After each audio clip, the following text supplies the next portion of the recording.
let us start with Professor Subbachary garu. He is going to focus on the contemporary relevance of Jati Purana system. Good morning, everybody. And most of the participants are my friends, colleagues, former colleagues, like that. And at first, I would like to make one or two comments on the title itself and the Jati Purana. And the first of all, I would like to make a comment on the word myth or the Purana, and then on the new canonization, that is Jati Purana. At first, many of Indians or many of scholars, Indian scholars or scholars abroad, they think that Puranas, they live in palm leaves, inscriptions, and books that are stored in libraries.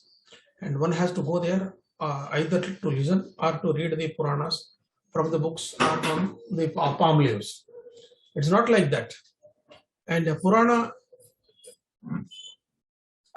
and they say that they live in the palm leaves. Actually, they do not live, they do not confine to palm leaves.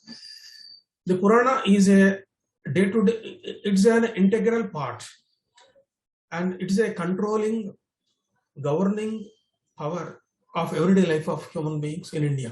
Particularly, I would like to say that India, that every day, in the day-to-day life of every home, household, at any moment, they refer to a Purana, a Puranic character, and that controls the social life of each family. And when I say the Kula Purana, that is more powerful than the general Puranas in the day-to-day life. And on each professional caste, each caste which holds a profession, that has a myth, a Kula Purana, that controls the social life. And most of them may not notice the fact that it is controlling them, their life, but it is the fact. And now I would like to say a comment on what is Kula Purana and why should we call Kula Purana, and how now, to my knowledge, as far as my memory goes on that, this may be the first national level symposium or seminar on the issue of Kula Purana or Jati Purana. Maybe this may be the first one.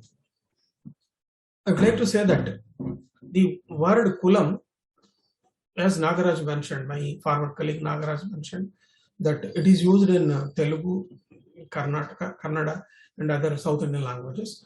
And Jati is an equivalent word to the Kulam in northern Hindi belt, or where Hindi speakers are there. The word Jati is immediately a synonymical word for this Kulam or caste. But generally, for Sanskrit word Kulamu, most of the scholars, they refer it for a group. Oka gumpu, it's a group of people. Kulam is a group of people. Gurukulam means where a group of students and teachers live there for education.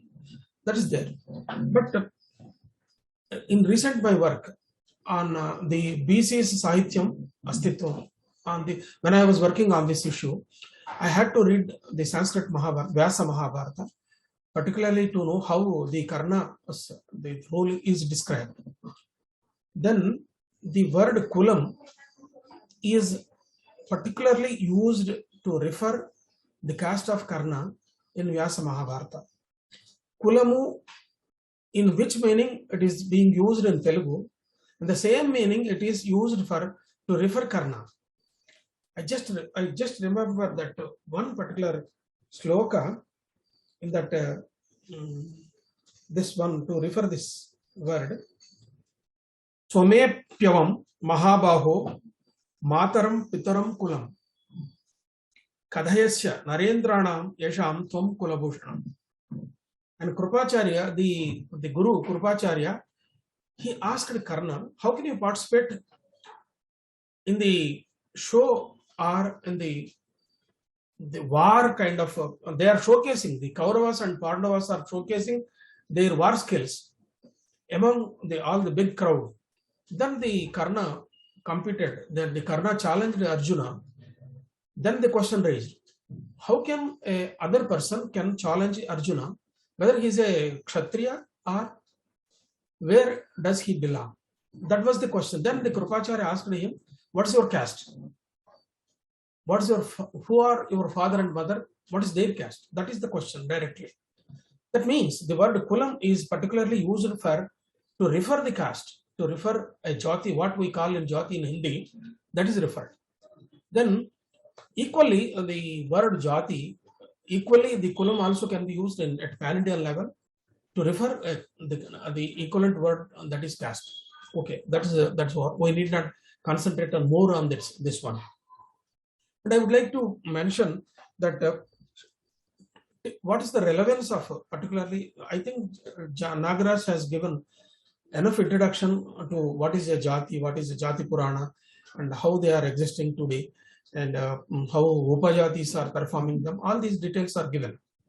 And I need not go on the concentrate to elaborate on the particular area. But I would like to say that when we refer to Kula Puranas, and how many, particularly in the case of Andhra Pradesh, and particularly in the case of Telangana and Andhra, how many Ashrita Kulas are still getting their livelihood by performing the Kula Purana to their patrons, that is Dhatru Kulam. I call it Ashrita Kulam to refer a dependent caste, and Dhatru Kulam to refer to the patron caste.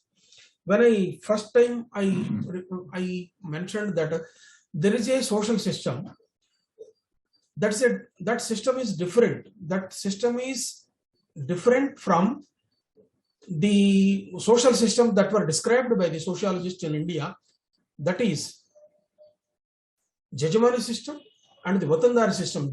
These two social systems are elaborately discussed and written by M.N. Srinivas, like many other sociologists written on the systems of these two systems. First time I mentioned that in addition to these two social systems, there is another social system that is called dependent social system. First time I called it. Then I had a discussion with my Professor Peter Class, and I mentioned him that, sir, this is this social system is having different kind of features than the Vatandari system and the Jajamani system. Then he said that yes, you are right, and this can be called with a different name, that is called dependent social system. Then I went on and I wrote many other articles with the name of the dependent caste system. The same thing I mentioned in Telugu, that is Ashrita Kula Vyavastha. So in this Kula Vyavastha, each caste, they themselves, they established, they started one particular system, a traditional bond between the Ashrita Kulam and the Dhatru Kulam, or the dependent caste and the patron caste, to propagate their caste origin myth, and to recite the gotras, that the lineage of the particular caste, and the ritual practices. Each caste myth also, it recites the ritual practices, the gods and goddesses, the importance of the gods and goddesses, how the caste origin was there, and who is the originating god of that particular caste. This is the basic function of each social function of each particular caste myth. It's okay, it's very clear now. Then when we are looking at the 21st century context, how many dependent castes are getting livelihood by going to their patrons and performing their caste myth to the patrons, and what is the social stand today, what is the social function of a particular caste myth today, that is very important. We have to look at this issue. That then there is another big question, that why should there be a caste myth? Why should there be a caste Purana, Kula Purana, Jati Purana? What is its need? What is its social function? Then that when certain particular castes are defined as lower, not only lower, they're untouchable or very lower and polluted castes and polluted professions, polluted implements. And when the so-called upper castes and the so-called dominant castes define and discriminate certain particular castes as lower, polluted, and untouchable, and so and so and so, then the castes who were defined like that, they felt a need that they have to counter these arguments, they have to counter these claims, and they have to establish their own social identity. That's why I remember that we in Dravidian University, in Department of Folklore and Tribal Studies, we organized long back, we organized one national seminar on the narratives of social identity, particularly. Professor Venkatesha, he might remember that. He was also the partner of organizing that national seminar, I remember. And in that wala also, we were concentrating on this issue, this particular issue. The need, why there is a need of this particular social system and the Purana. That is the need. Because of that need, and many dominant castes also they find a need that when they wanted to establish themselves as Kshatriyas, then they felt the need of a dependent caste. They felt the need of a caste Purana, their own caste Purana. And that is the reason for origin of the caste Purana. And that is the relevance of 21st century Kula Puranas. And Kula Puranas, the relevance and the social function of the Kula Puranas in 21st century, still this is continuing. That there I would like to concentrate on this issue. I think the organizer has to tell me that how many minutes I can take, 15 minutes or 20 minutes. I think the Srinivas or Nagaraj can. You may take another 17 minutes, Subbachary garu, if you don't want to take question and answer. If you want to take question and answer, you have 12 more minutes. Then 5 more minutes for question and answer. Yes. Then let us say that according to Romila Thapar, the Guptas, that was the last Kshatriya dynasty. That was after that no Kshatriya dynasty was there in the India. She says that. But when we look at the Mahabharata of Telugu Nannaya Mahabharata, we clearly know that who are the Nannaya and his lineage, and he belongs to 11th century, and his paternal uncles and all these things, they belong to 11th century. And the Mahabharata story, it belongs to 5,000 years ago. And Nannaya, the Kula Brahmana of the Rajaraja Narendra, he created a link between the Rajaraja Narendra and the dynasty of Mahabharata of the Pandavas, the Chandravamsa Kshatriyas. And all of a sudden, the Nannaya made this Rajaraja Narendra's lineage connected to the lineage of Pandavas, which was there 5,000 years ago. And he successfully said, and by the mouth of the Rajaraja Narendra himself, he told that I was very interesting to know the story of my ancestors. That was Pandavas. Many other myths are also, they got connection to their caste, to the Krishnadevaraya, and 2-3 castes in Andhra Pradesh, in Telugu speaking land. They tried to connect their caste lineage to the Kshatriya dynasty of Krishnadevaraya. But the where the social status of Krishnadevaraya itself is a question that whether he belongs to a Kshatriya or not, that is a different matter. The same need when the Reddis of Telugu states, when they want to claim themselves as Kshatriya, they needed a Purana, caste Purana of Kuntiballa Reddy Katha, where that connects this, that myth connects to a Kshatriya lineage.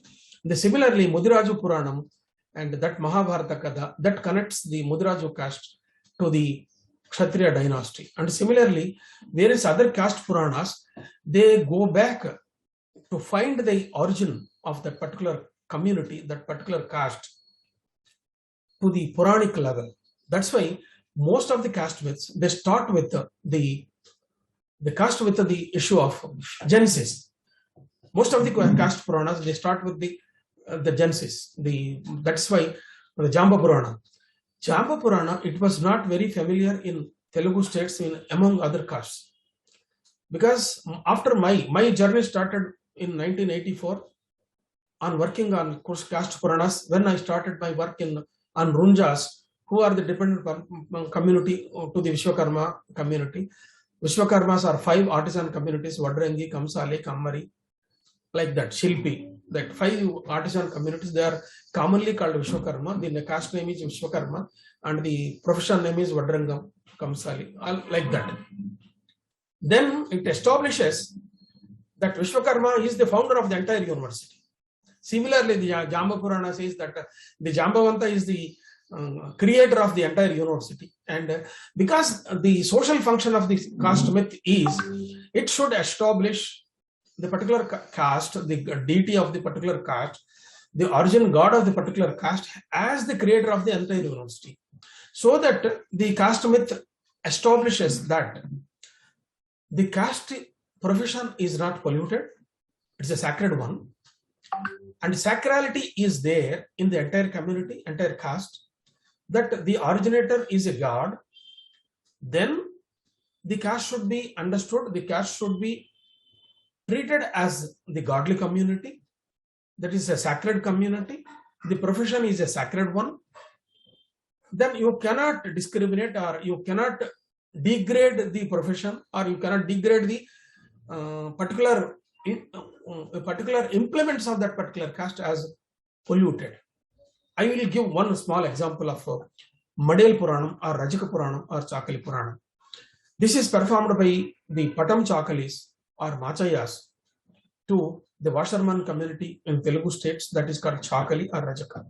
Whatever it is. Rajaka is a new Sanskrit word adopted in recent times to glorify the name of the caste. Like many other castes, they do it. They glorify the caste name by getting one Sanskrit word to each one.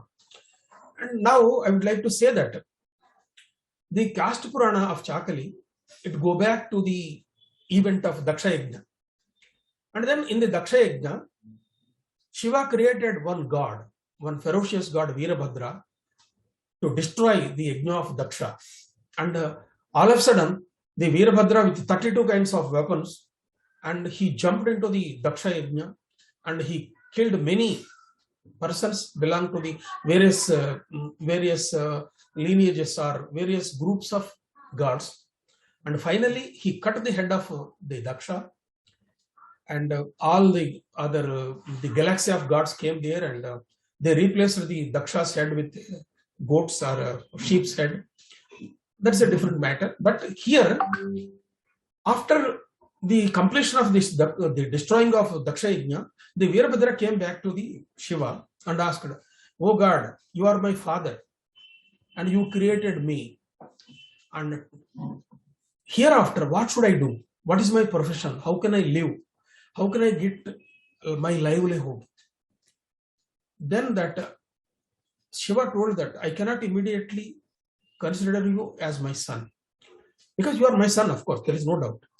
But you committed a sin, that Brahmahatya is the most sin than any other sin. You have killed some gods, and you have to clean your sin." Then the punishment was, the Shiva has given a punishment that you go to all the gods, collect their used clothes, and take them to a riverside and clean them and give them back to the gods. This is your punishment. Then the Veerabhadra went back to the gods, who remained in that yajna, and he collected their used clothes and took them to somewhere else, to a riverside, and he cleaned them, gave them back. Here, the Madel Puranam, it claims that the Veerabhadra, he is the originator of my caste profession. And it is the cleaning of the clothes is not polluted. It is not a polluting job, polluting profession. It is a sacred one. Because if somebody cleans the clothes, soiled clothes, you cannot get the better life. So for the better life of human beings, this profession came into existence. that the first one was the first washerman was the Veerabhadra, and Veerabhadra is the originator of our caste, so that my caste profession is not polluted, it is sacred, and it is sanctified by the Veerabhadra himself. He is our originator. Then the social function of this particular caste myth is, it's very clear. It establishes the caste in a higher order. It's not the lower in the society. And the profession of cleaning clothes is not polluting profession. It is a sacred one. Similarly, most of the caste myths do the same job. And this is the social function of each caste. And I can give you such many kinds of example, at least 60 such kind of caste Puranas. I can narrate the same with the same function. With the same social function, still has relevance. That is why even with a meager support by the patron community, the dependent communities are at least once in 2 years or once in 1 year, once in a year, they are going to the patrons and performing the caste myth and getting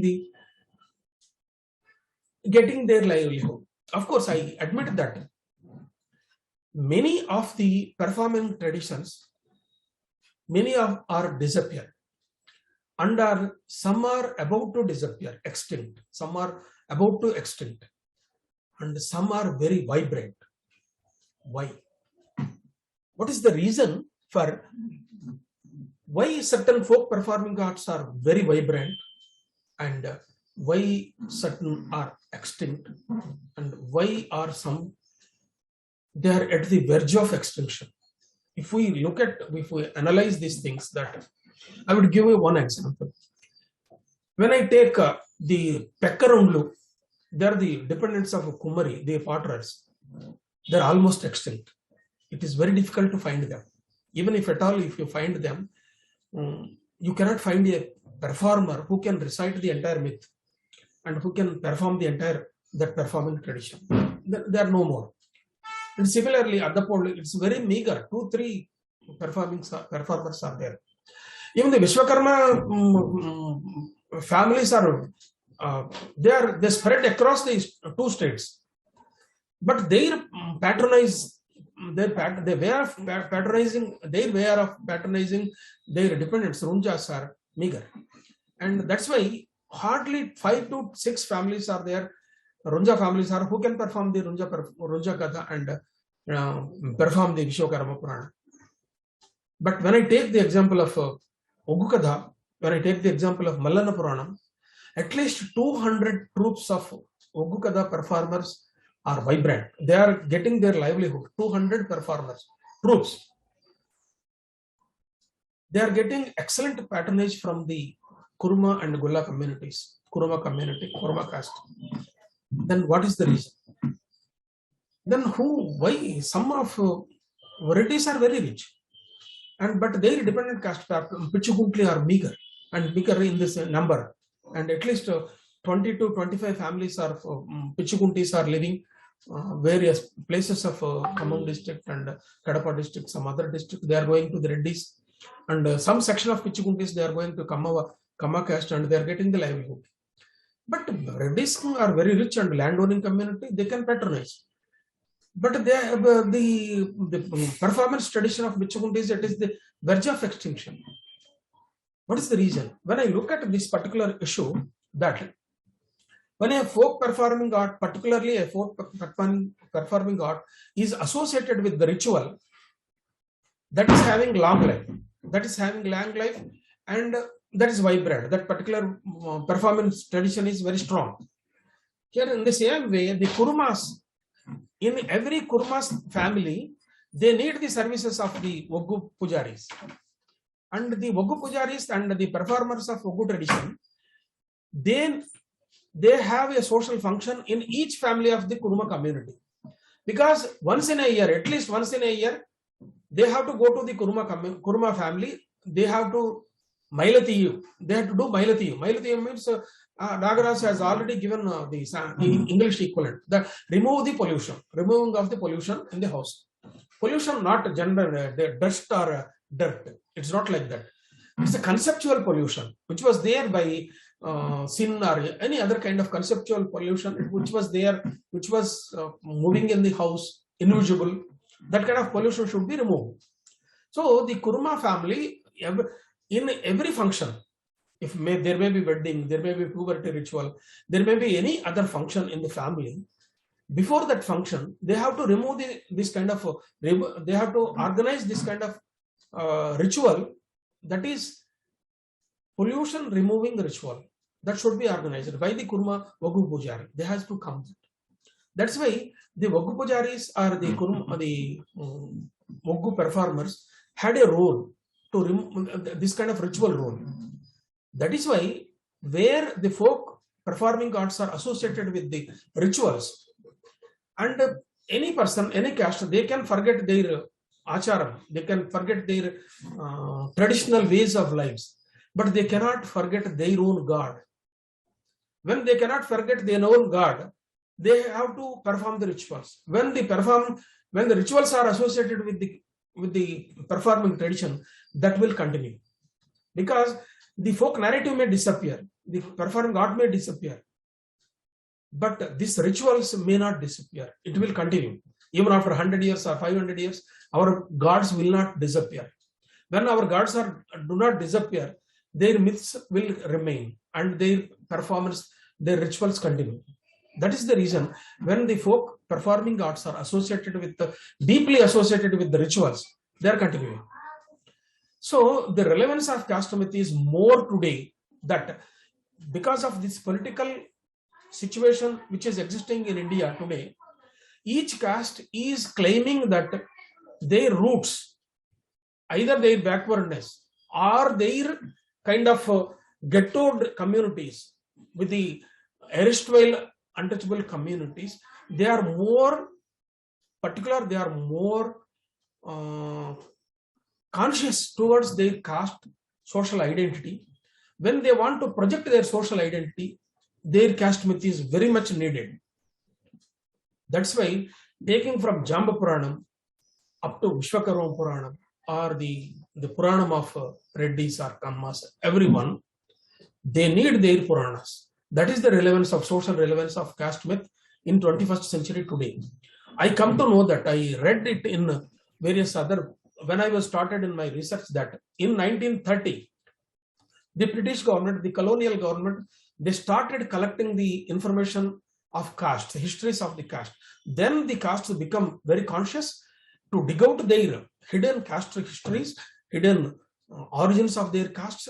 They gave that information to the fieldwork associates who helped the British colonial officers who collected the information of various castes and recorded in the castes and tribes of southern India, or some in the volumes or in their books, in the other records, they got it.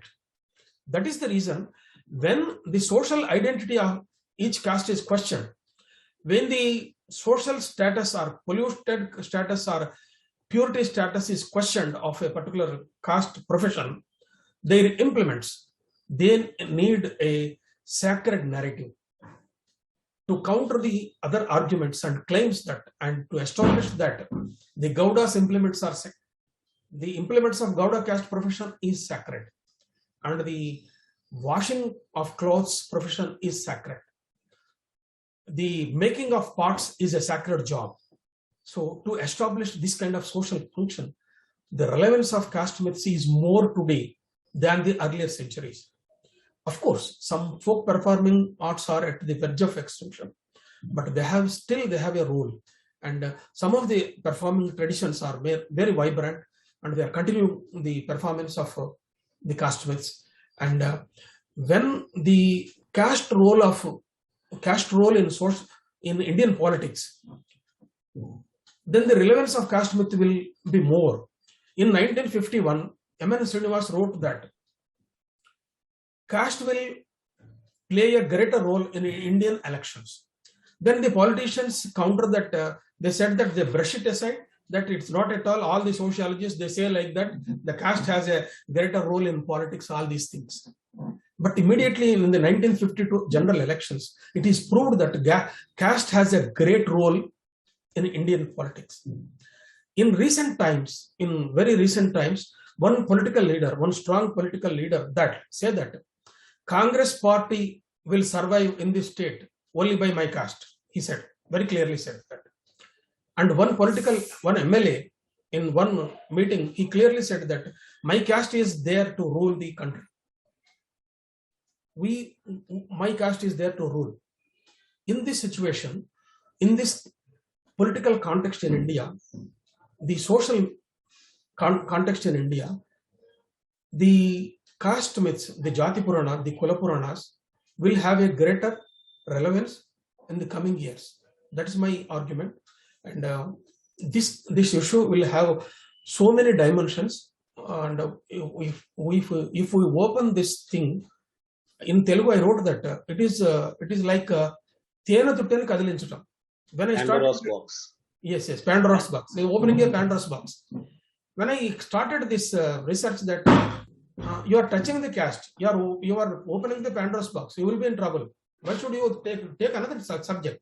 But I opened a very big area of research in 1984 itself, in my MPhil thesis in 1985 itself. After that, some research scholars concentrated on Jamba Puranam and many others do that.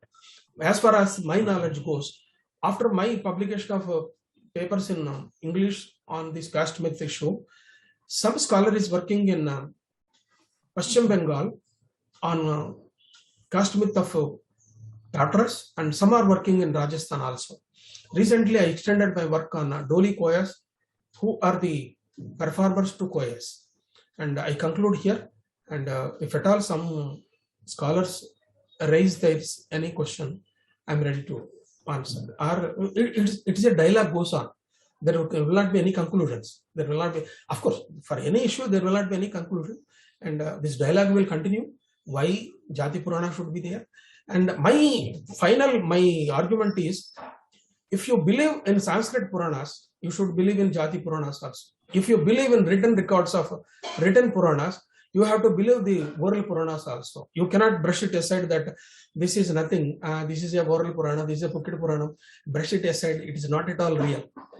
It's not what is real, what is unreal. That's a big question. If you say that Ashtadasi Puranas are also real, if you believe them, let us believe the oral Puranas also. Let us believe the arguments of all the sections of all the social sections. That's my argument. Thank you very much. Thank you very much, Professor Subbachary garu. There are some questions. Some questions are addressed to us as organizers. One question is, can Indica courses be made more affordable to lower classes of India?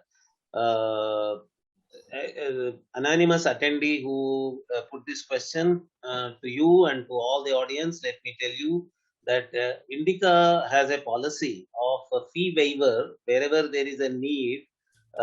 The students of Indica courses are given fee waivers. So if you are applying for Indica courses, please apply for a fee waiver with all the basis on which you are claiming fee waiver. And there is another question from Ranjan Joshi. It is about the use of the word caste. He says that the British 1901 census, caste was used for jatis, and caste is a fake political construct, and we should not use that at all. Let us use only jati as the word, is his comment. There is another Bhuvana S. Rajendran who says, can you talk about Gurukul community from Tamil Nadu? Sir, we are unfortunately we could not get speakers from Tamil Nadu, so we are not currently in this particular symposium focusing on the Gurukul community. But I know scholars who have worked on Gurukul community in Tamil Nadu. In the next symposium, we will definitely cover all these communities, sir. S. Mukherjee is asking, can you write the names of these different communities or whatever technical terms you are using on the screen share or something like that, because my system is unstable, he's saying. And another question to Professor Subbachary is, why should we use the word myth? Because the myth has a bad meaning of false belief or idea. Yeah. My answer is, the myth mythology, these two words are widely used in social sciences. When we talk about the whether it is a myth or a fact, that context is different. When we are talking in the context of social sciences, myth and mythology too, these two words are widely used to refer to the sacred narrative. Myth is a sacred narrative. We can call caste myths and jati myths, or jati puranas, or caste puranas, or kula puranas. Even the word kula purana can be used at the pan-Indian level, and the word Sanskrit word kulam, it is clearly referred in Mahabharata.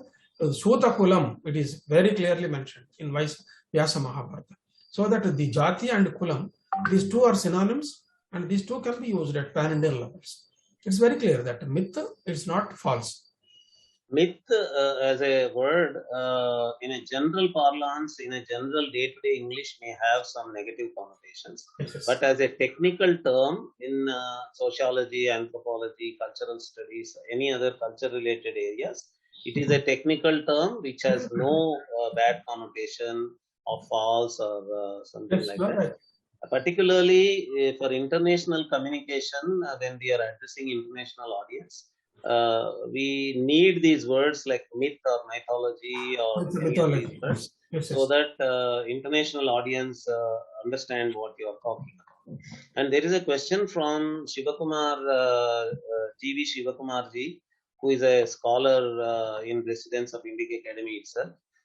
He is asking, do you see any major perspective differences between the Jati Puranas and Mahapuranas? If yes, how are these differences dealt with and resolved? Is it to me? Yes. Yeah. What is the difference in perspective between Jati Puranas and general Puranas? Yes. General Puranas, when we call Ashtadasha Puranas, Sanskrit Puranas, or in general Puranas, the difference between the Kula Puranas, Jati Puranas, and the Sanskrit Puranas are that basically the Kula Puranas or Jati Puranas, they are in oral tradition, and primarily they are associated with the Shudra castes. When we talk about the classification of Chaturvarna and all these professional castes, they are classified into Shudras in general. Look, but I don't accept this Chaturvarna system and 4 classifications. In India, in the present day context, no Varna system is existing. Varna system is only in books or palm leaves. Varnas are not there at all now. Only castes are there. Castes are reality, and Varna is a myth. Varna is not there. Kshatriya Varna is not there. Whereas Brahmin castes are there, and whereas Shudra, whereas professional castes are there. And when we collect them into Sudra, that is meaningless in social science discussion. That's why all the caste Puranas, either they belong to the SC community, SC castes, scheduled tribes, or to the backward communities. Most of them are still in oral tradition, and most of them are few of the caste myths in 15th century itself. They were brought into the written tradition, or the so-called great tradition. They brought into the Padya Kavyas or Sanskrit Kavyas. Vishwakarma Puranam was there in 16th, 17th century in Telugu Padya Kavya. And Pinjala Somashekar Rao, he wrote Devanga Puranam as a Padya Kavyam at least 100 years ago. And similarly, some other caste Puranas, Padmasali's Padma Puranam was written as Padya Kavyas at least 150 years ago. The main perspective of this, when we take about the Puranas, 18 Puranas, they belong to various gods, Vishnu Puranam, Shiva Puranam, like that. They glorify that particular god, the sanctity of that god, and all these things. But as I mentioned, that the social function of the caste Purana, they take some building blocks from the Sanskrit Purana, they take some characters from the Sanskrit Purana, and they construct an independent Purana, and which establishes the social identity of that particular caste and the social sacrality of that particular community. This is the season. That is why The so-called written tradition scholars, and particularly persons from that particular community, even today, they brush it aside all the oral Puranas as nonsense, humbug, nothing. We cannot believe that. He created that story to establish, to promote his own caste. This is the argument. Even today it is there. Then my argument is Purana is a Purana. If the narrative is a sacred narrative, if some community believe that it's a sacred narrative, they keep that narrative at the feet of the god and they worship it. When a community feel that that is a sacred narrative, to honor it. If you don't honor that Purana as a sacred narrative, that community do not agree that your Purana is a sacred one. It is a reciprocal activity. The basic thing is, the Ashtadasha Puranas or Sanskrit Puranas, they are something to do at all over the pantheon of the gods and goddesses. Of course, these Caste-Myths are also about the pantheon of about their gods and goddesses. But that social function is different. Here, the social function of Caste-Myth is a different one. Basically, this is having day-to-day particular practical purpose here. But that Puranas are sacred. We honor them. We salute, and we go to the temple. We listen to the Purana. There it ends there. But it is here. It has a social and political functions. That is the difference. Thank you very much, Professor Subbachary garu.